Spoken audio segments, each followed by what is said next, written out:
ఎలాగైతే ముళ్ళు శరీరంలో ఏ భాగంలోనైనా గుచ్చుకున్నప్పుడు లేదా విషము ఏదైనా శరీర భాగంలోనికి ప్రవేశించినప్పుడు ఆ హానికార తత్వములను నివారించే వరకు బాధ ఉండుతూనే ఉంటుంది. మనుష్య జీవనంలో నానావిధాలైన వ్యాధులు, యాతనలు, కష్టాలు, బాధలు ఏదో ఒక కారణంతో ఉంటాయి. ఎప్పటివరకైతే ఆ కారణం దూరం కాదో అప్పటి వరకు ఆ క్లేశాలు, చింతలు, దుఃఖాల నుండి విముక్తి కలుగదు. ఇంద్రియాల అసంయమము, స్వార్థపరత్వము, కుటిలత్వము, దురుసుగా మాట్లాడుట, అవిశ్వాసము, సోమరితనము, దుర్వ్యసనము, చెడు సహవాసము, దుష్కర్మల పట్ల ఆసక్తి, నిర్లజ్జ, ఈశ్వరుని దండన పట్ల ఉపేక్ష, అనుచిత లోభము, అతి మమత, అహంకారం, గర్వము వంటి అనేక చెడులు మనుష్యుని మనసులో చోరబడి మనోభూమిని కంటకముల వలె గుచ్చుతూ ఉంటాయి. దాని ఫలితంగా నానావిధ క్లేశాలు, కలహము, దుఃఖము, దారిద్ర్యము దండం రూపములో ఎదురవుతాయి.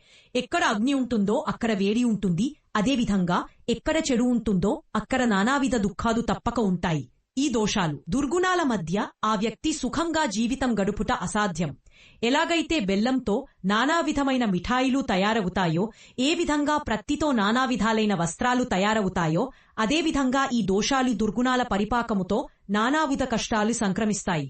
చెడు ప్రారబ్ధము కూడా దుష్కర్మలు, చెడు సంస్కారాలతోనే పరిణమిస్తుంది. ఎవరికైనా సుఖశాంతుల పట్ల అభిలాష ఉంటే అట్టివారు తమ ఆలోచనలను, స్వభావము, ఉద్దేశ్యము, కార్యకర్మములను పరిష్కరించుకున్నప్పుడే అది నెరవేరుతుంది. గాయత్రీ సాధన వలన సతోగుణ వృద్ధి జరిగి ఈ పరివర్తన దానంతట అదే జరిగిపోతుంది. దీనితో పాటు అనేక విధాలైన దూషణలు, హానులన కాకులు, గబ్బిలాలు మనోమందిరం నుండి పూర్తిగా వైదొలగిపోతాయి. ముల్లె తొలగించిన తర్వాత నొప్పి తగ్గిపోయిన రీతిగా అంతరాత్మలో దుర్గుణాలు తొలగిపోగానే శాంతి స్థాపించబడుతుంది.